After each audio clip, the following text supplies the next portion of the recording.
Les momies dévorées de la Renaissance. La fièvre des momies.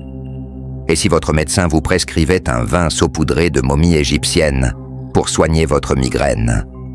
Cette histoire étrange dévoile l'obsession morbide des Européens de la Renaissance pour les momies, consommées comme remèdes et servies lors de banquets macabres, aimés partager et commenter, pour plonger dans les abysses de l'histoire étrange. Au XVIe siècle, l'Europe en pleine Renaissance était fascinée par l'Égypte ancienne.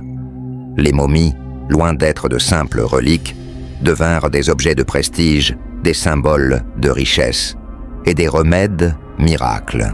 Selon l'historien Philippe Matizak, les récits des explorateurs, comme ceux de Marco Polo, enflammaient l'imaginaire européen, faisant des momies des trophées convoités.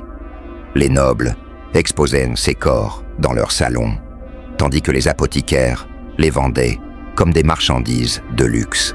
Les archives de Venise décrivent des marchands, affichant des momies dans leurs vitrines, attirant les foules comme des bijoux exotiques.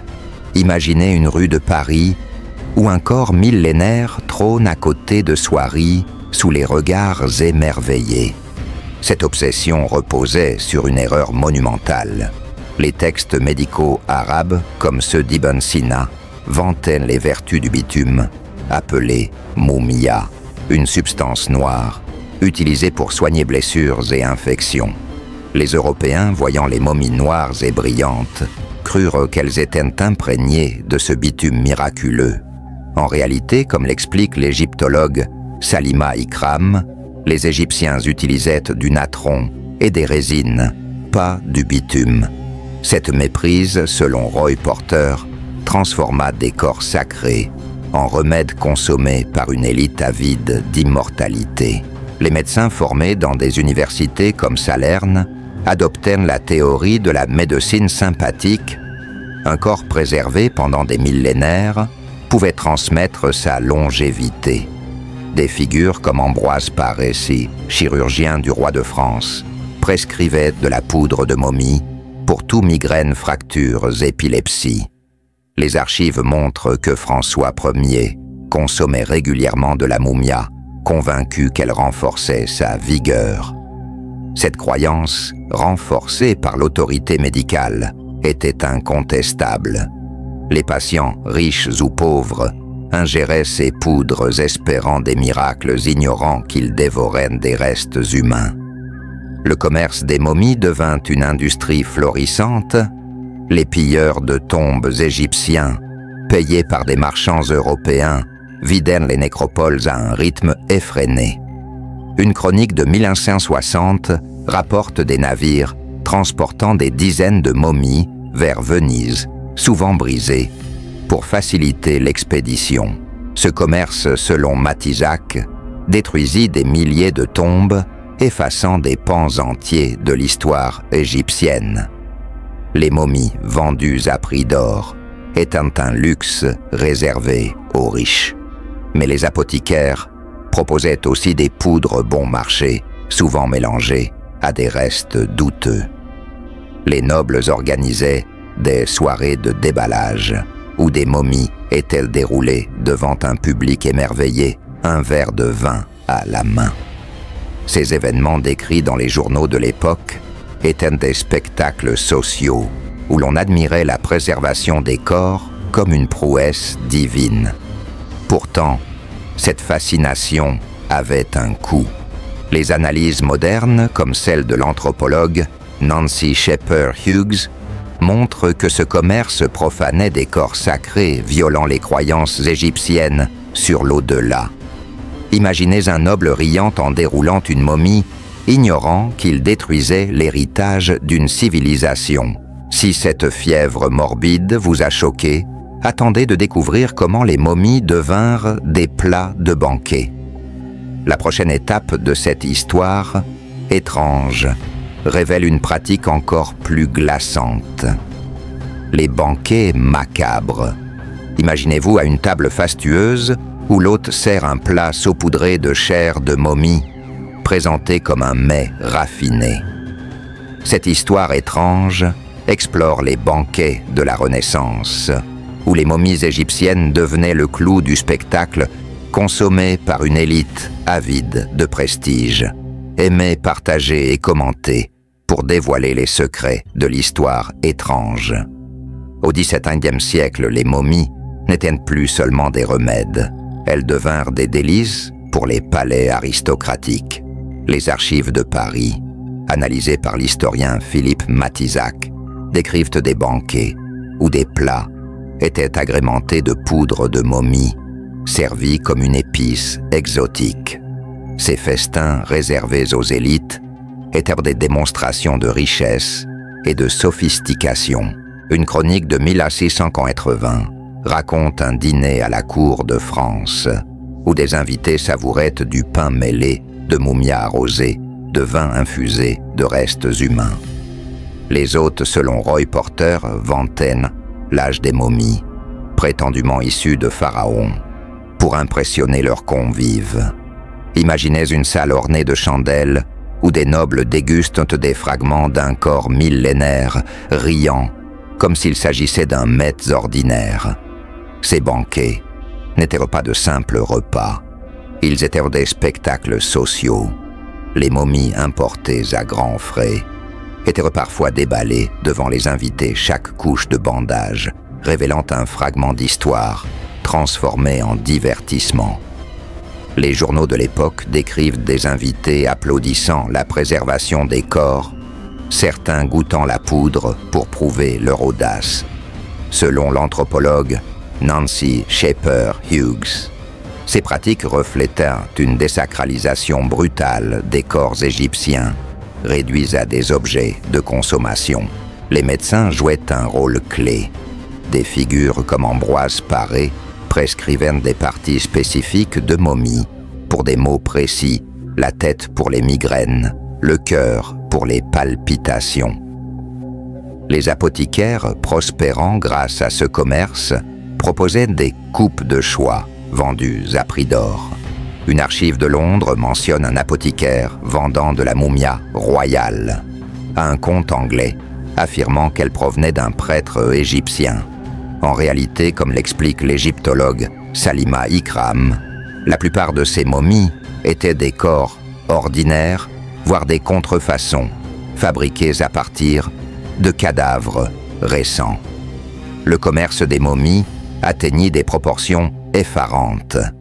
Les pilleurs de tombes, opérant dans des nécropoles comme Saqqara, déterrent des dizaines de corps par nuit, les expédiant vers l'Europe dans des caisses brisées pour maximiser l'espace. Les archives portuaires de Venise montrent des navires transportant jusqu'à 50 momies, par voyage traité comme du bétail. Ce commerce, selon Matissac, détruisit des milliers de tombes, effaçant des artefacts inestimables. Les marchands, pour répondre à la demande, commencèrent à produire des momies fraîches à partir de corps de criminels ou de pauvres enduits de bitume et enveloppés pour imiter les originaux. Ces pratiques choquaient certains contemporains. L'érudit arabe Abd al-Latif al-Baghdadi, visitant l'Égypte au XIIe siècle, décrivit l'exportation de momies comme un sacrilège barbare. Pourtant, en Europe, la consommation de momies était un symbole de modernité. Les analyses psychologiques modernes, comme celle de Philippe Zimbardo, suggèrent que l'autorité des médecins et la fascination pour l'exotisme empêchaient toute remise en question. Les nobles hypnotisés par l'idée d'immortalité participèrent sans scrupules à ces festins macabres. Les conséquences étaient tragiques. Les poudres de momies, souvent contaminées, provoquaient des infections mortelles. Une chronique de 1650 rapporte la mort d'une duchesse française, après avoir consommé de la mumia frélatée, son médecin attribuant l'échec à un manque de pureté du produit. Les patients, selon Roy Porter, étaient victimes d'une foi aveugle en une science erronée, transformant leur quête de santé en un cauchemar. Imaginez un invité levant son verre de vin mêlé de momies ignorant qu'il consommait un poison déguisé en remède. Si ces banquets vous ont horrifié, attendez de découvrir comment les momies devinrent des outils artistiques. La prochaine étape de cette histoire étrange révèle une pratique encore plus dérangeante. L'art macabre des momies. Imaginez un peintre mélangeant de la poudre de momie pour créer un chef-d'œuvre, chaque coup de pinceau, profanant un corps sacré. Cette histoire étrange explore comment les momies égyptiennes, au-delà des remèdes et des banquets, devinrent des outils artistiques dans une Europe fascinée par l'horreur.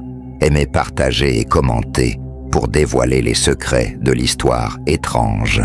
Au XVIIe siècle, les momies n'étaient pas seulement consommées, elles inspiraient l'art.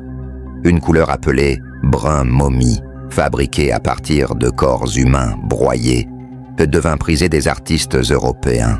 Selon l'historien Philippe Matisjac, cette peinture utilisée par des maîtres comme Rembrandt donnait une teinte brunâtre unique, parfaite pour les ombres et les portraits. Les apothicaires transformés en fournisseurs d'art vendaient cette poudre aux peintres qui ignoraient souvent son origine macabre.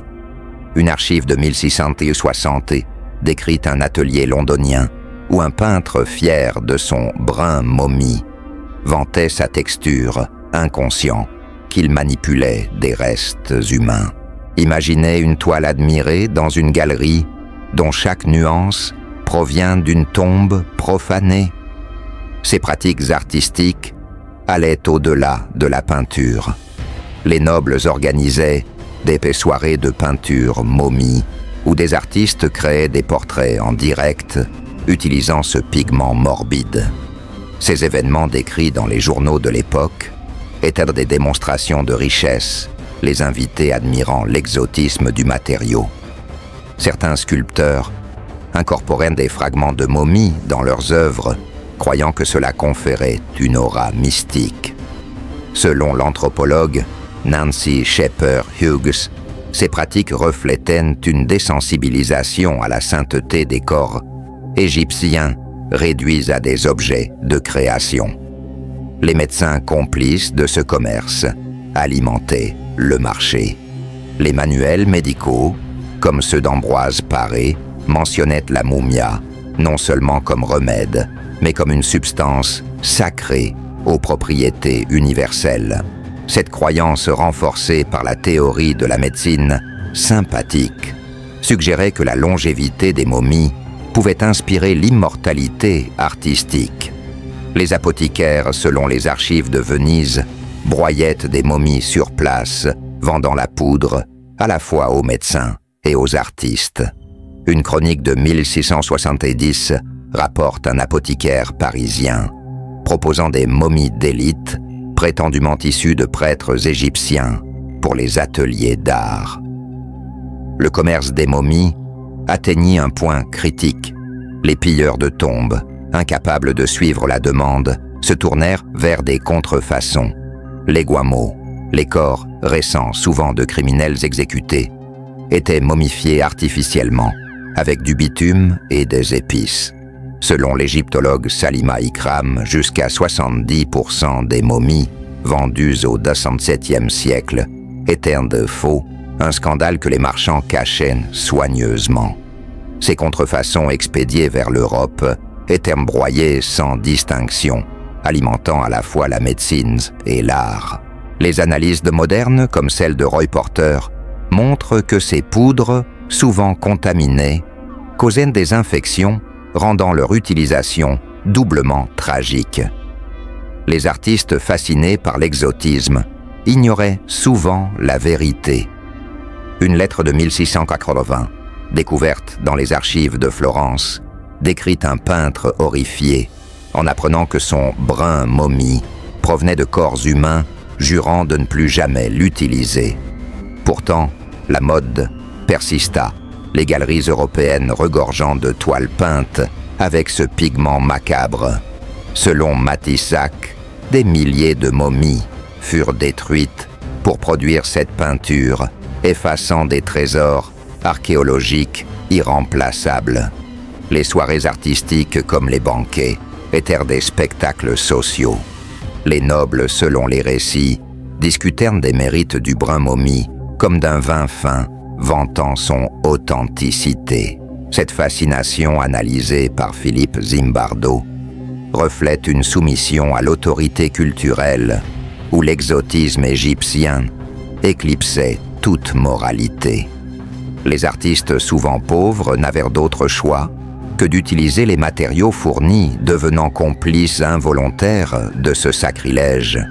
Les conséquences étaient profondes.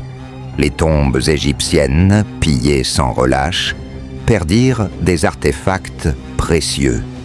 Les analyses de Nancy Shepherd Hughes soulignent la violence symbolique de ces actes, transformant des corps sacrés en marchandises. Imaginez un peintre admirant son œuvre, ignorant que chaque coup de pinceau profanait une vie ancienne, son art devenant un tombeau inconscient.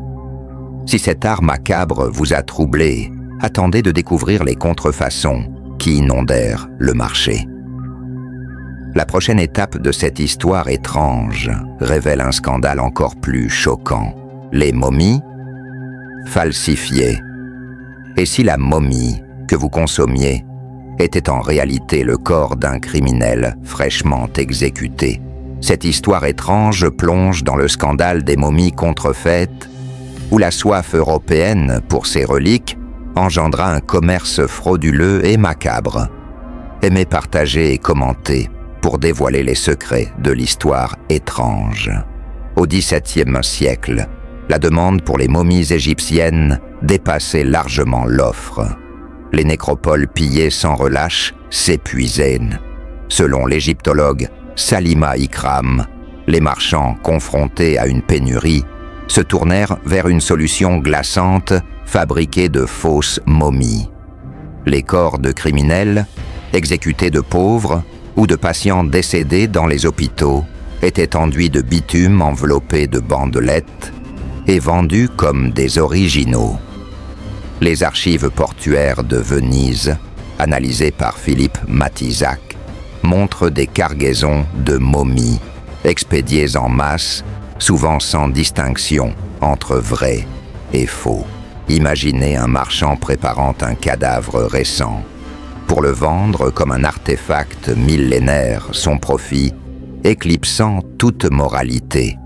Ce commerce frauduleux était organisé, les pilleurs collaborant avec des apothicaires, opéraient dans des ateliers secrets, où les corps étaient entraités avec des résines et des épices pour imiter l'apparence des momies égyptiennes. Une chronique de 1670 décrit un apothicaire londonien vantant ces momies de pharaon, en réalité des corps de mendiants. Ces contrefaçons, selon Roy Porter, étaient souvent contaminées, provoquant des infections chez ceux qui les consommaient. Les médecins, comme Ambroise Paré, prescrivaient ces poudres, sans se douter de leur origine, croyant en leur vertu curative. Les archives révèlent l'ampleur du scandale.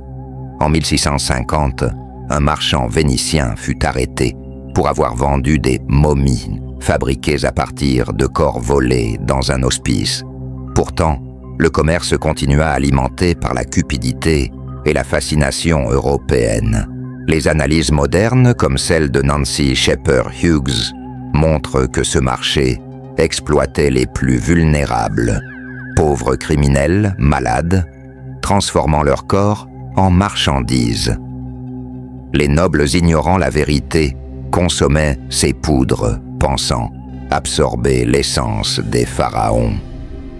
Les apothicaires jouaient un rôle central.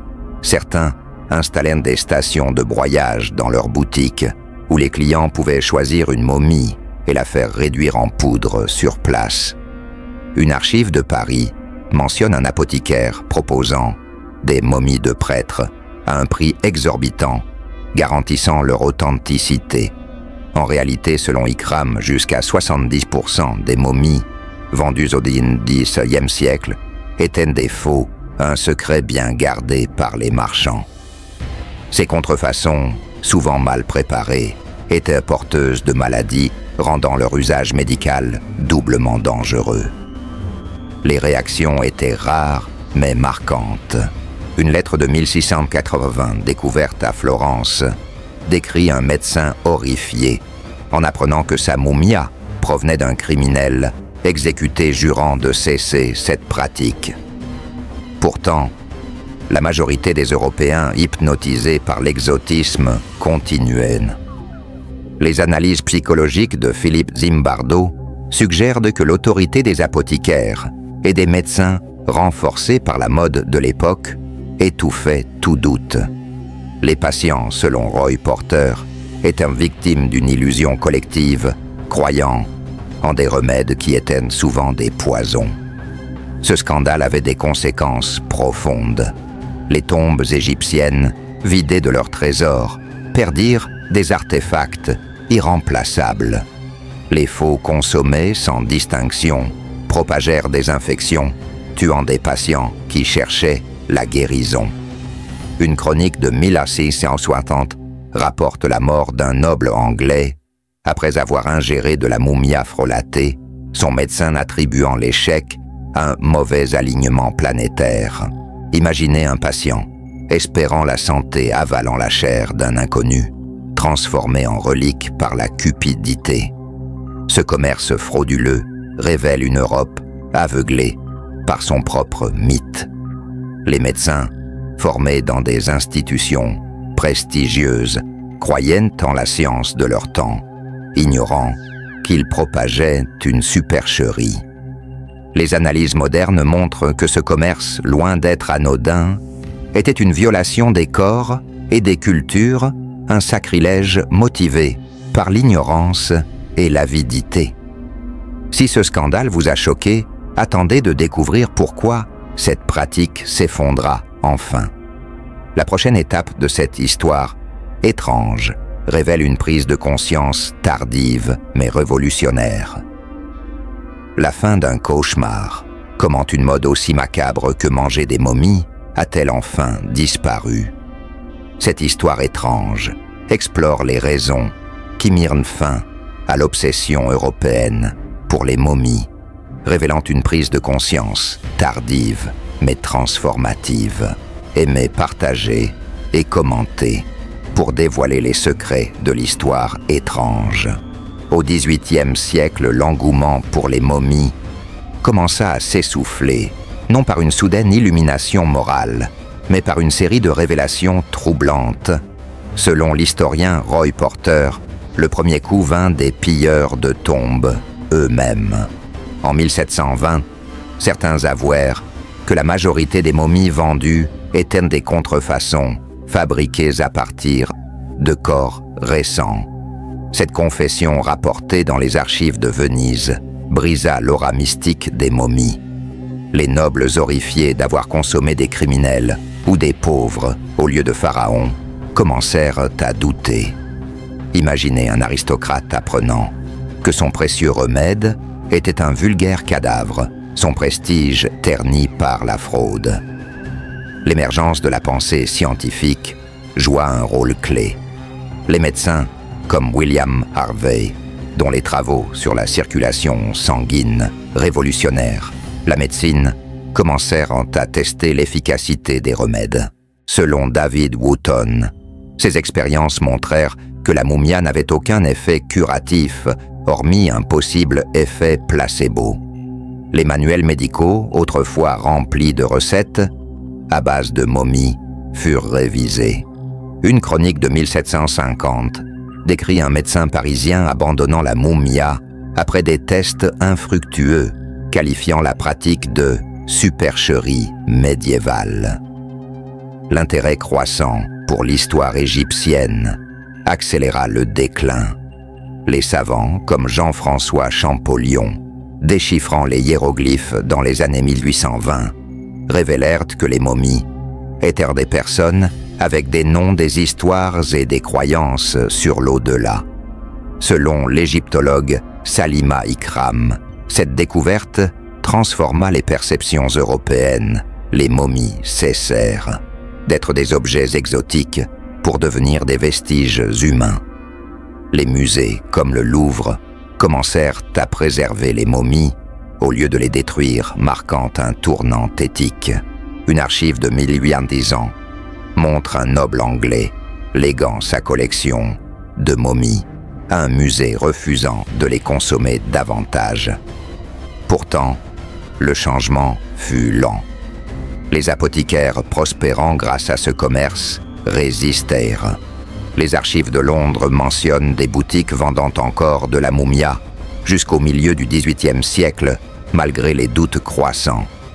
Les analyses psychologiques modernes, comme celle de Philippe Zimbardo, suggèrent que l'autorité des médecins et la mode exotique retardèrent l'abandon de cette pratique. Les patients, conditionnés par des siècles de croyances, hésitaient à rejeter un remède ancestral. Les conséquences de ce commerce furent dévastatrices. Les estimations, selon ICRAM, suggèrent que des centaines de milliers de momies furent détruites, effaçant des trésors archéologiques. Les contrefaçons, souvent contaminées, propagèrent des maladies, tuant des patients qui cherchaient la guérison. Une chronique de 1700 raconte la mort d'une comtesse française, après avoir ingéré de la mumia frelatée, son médecin accusant un mauvais lot. Les analyses de Nancy Shepherd Hughes soulignent la violence culturelle de ce commerce profanant des corps sacrés pour un mythe médical. Cette fin marque une prise de conscience. Les Européens, autrefois fascinés par l'exotisme, commencèrent à respecter les cultures anciennes. Les musées modernes, avec leurs règles strictes sur les restes humains, reflètent cet héritage. Selon Roy Porter, cette période montre comment l'ignorance mêlée d'autorité peut engendrer des horreurs. Imaginez un savant contemplant une momie intacte dans un musée conscient que des milliers d'autres furent réduites en poussière par erreur. Si cette prise de conscience vous a captivé, attendez de découvrir comment les momies devinrent des légendes. La prochaine étape de cette histoire étrange explore un héritage aussi fascinant qu'effrayant, les légendes des momies. Et si les momies dévorées hantaient encore les récits et les cauchemars de l'Europe. Cette histoire étrange explore comment l'obsession pour les momies égyptiennes donna naissance à des légendes durables, transformant des corps sacrés en symboles d'horreur et de fascination. Aimez partager et commenter pour dévoiler les secrets de l'histoire étrange. Après leur apogée au XVIIe siècle, les momies devinrent des figures mythiques. Les chroniqueurs, comme ceux de Londres, transformèrent les récits en des banquets et des déballages en contes effrayants. Une légende de 1700 raconte l'histoire d'un noble français, maudit, après avoir consommé une momie, ses rêves hantés par des spectres égyptiens. Selon l'historienne Marina Warner, ces histoires transmises dans les tavernes et les salons firent des momies des symboles de sacrilège, mêlant fascination et terreur. Imaginez un villageois frissonnant en écoutant un conte où une momie se venge de ceux qui ont profané son repos. Ces récits influencèrent la culture populaire. Les contes recueillis par Warner décrivent des figures de sorciers ou de prêtres égyptiens inspirés par les momies manipulant des forces occultes. Ces histoires, comme celle de la malédiction des pharaons, popularisée au XIXe siècle après la découverte de la tombe de Toutankhamon, puissent leurs racines dans l'ère des banquets macabres. Les récits décrivent des nobles tombant malades après avoir déballé des momies, leurs malheurs attribués à une vengeance surnaturelle. Selon Philippe Matizac, ces légendes reflètent la culpabilité collective d'une Europe ayant profané des corps sacrés. Les lieux associés aux momies devinrent des foyers de récits effrayants. Les ports de Venise, où les momies arrivaient, étaient entourés de rumeurs de fantômes. Une chronique de 1650 mentionne des marins, évitant un entrepôt convaincu que des âmes égyptiennes y erraient. Les musées comme le Louvre, abritant des momies intactes, devinrent des lieux de fascination morbide. Les guides modernes racontent encore des histoires de murmures dans les salles attribuées aux esprits des momies profanées. Ces récits, selon Jonathan Clements, montrent comment l'horreur du commerce des momies s'est transformée en mythe. L'impact psychologique était profond. Les analyses de Philippe Zimbardo suggèrent que la soumission à l'autorité médicale et culturelle empêcha les Européens de questionner leurs actes. Les nobles fascinés par l'exotisme participaient à des banquets sans scrupules, mais les récits ultérieurs trahissent une angoisse sous-jacente. Une lettre de 1720 découverte à Paris décrit un noble regrettant ses festins impies, convaincu que sa maladie aidait d'une punition divine. Selon Roy Porter, ces remords tardifs reflètent une prise de conscience de la violence infligée aux cultures anciennes. Les momies influencèrent aussi l'art et la littérature. Les romans gothiques du XIXe siècle, comme ceux de Mary Shelley, s'inspirèrent de l'aura macabre des momies. Les films modernes, analysés par Marina Warner, perpétuent cette fascination, dépeignant les momies comme des figures de vengeance. Ces œuvres, selon Clements, transforment un commerce sordide en une métaphore de l'arrogance humaine face à l'histoire. Les conséquences archéologiques furent tragiques. Les estimations, selon Salima Ikram, suggèrent que des centaines de milliers de momies furent détruites, effaçant des pans entiers de l'histoire égyptienne. Les contrefaçons, souvent porteuses de maladies, tuèrent des milliers de patients. Une chronique de 1700 décrit une femme mourant après avoir consommé de la mumia frôlatée, son médecin impuissant face à l'infection. Imaginez un savant contemplant une momie dans un musée conscient que des milliers d'autres furent réduites en poussière. Cet héritage montre une Europe tiraillée entre fascination et culpabilité. Les musées modernes, avec leurs règles éthiques, tentent de réparer ces torts. Les légendes des momies, nées d'un commerce macabre, rappellent la fragilité des savoirs humains et le coût de l'ignorance. Si ces légendes vous ont captivé, attendez de découvrir l'héritage durable de cette pratique. La dernière étape de cette histoire, étrange, révèle une vérité encore plus choquante. L'héritage perdu des momies. Que reste-t-il lorsque des milliers de momies sacrées sont réduites en poussière pour une mode éphémère? Cette histoire étrange explore l'héritage tragique du commerce des momies, un mélange de pertes culturelles et de leçons modernes.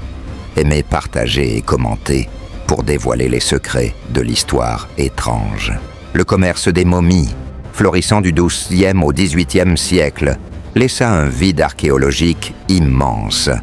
Selon l'égyptologue Salima Ikram, des centaines de milliers de tombes furent pillées, détruisant des artefacts irremplaçables. Chaque momie portant les traces d'une vie ancienne, bijoux, inscriptions, tissus, était un chapitre d'histoire effacé. Les archives de Saqqara montrent des nécropoles vidées en quelques décennies, leurs trésors réduits en poudre pour des remèdes inutiles. Imaginez un archéologue moderne découvrant un tombeau vide, pleurant la perte d'un passé annihilé par la cupidité. Les conséquences médicales furent tout aussi dévastatrices. Les poudres de momies, souvent contaminées, propagèrent des infections mortelles. Une chronique de 1670 décrit un noble anglais mourant d'une septicémie après avoir ingéré de la mumia frôlatée, son médecin impuissant face à l'absence de remèdes modernes. Selon Roy Porter, ces décès, attribués à la volonté divine, révèle l'aveuglement d'une époque croyante en une science erronée. Les contrefaçons, fabriquées à partir de seaux de corps récents, aggravaient le danger, transformant des patients en victimes d'un commerce frauduleux. Cet héritage influença la culture européenne. Les récits de malédiction popularisés au XIXe siècle reflètent une culpabilité collective.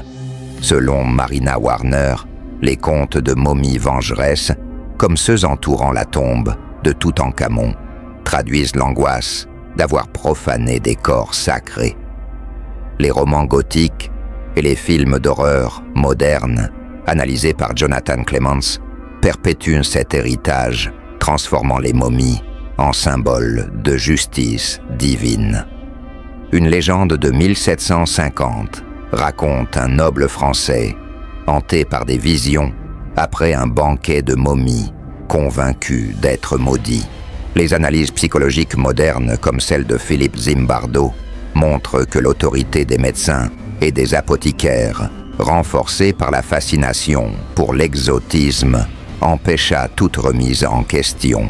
Les nobles hypnotisés par l'idée d'immortalité consommaient sans réfléchir, tandis que les pauvres utilisés pour créer des contrefaçons étaient doublement victimisés. Selon Nancy Shepherd Hughes, ce commerce était une violence culturelle, réduisant des personnes à des marchandises. Une chronique de 1600 décrit une femme mourant après avoir bu du vin de momie. Son désespoir, ignoré par un médecin convaincu de son savoir. Pourtant, cet héritage eut des effets positifs. La destruction massive des momies poussa les savants comme Champollion à étudier l'Égypte avec respect. Les musées, comme le Louvre, adoptèrent des règles éthiques strictes, interdisant la profanation des restes humains. Selon David Wootton, les échecs de la moumia accélérèrent la révolution scientifique, incitant les médecins à tester leurs remèdes. Les observations des apothicaires, bien que erronées, inspirèrent une rigueur qui mena à la médecine moderne.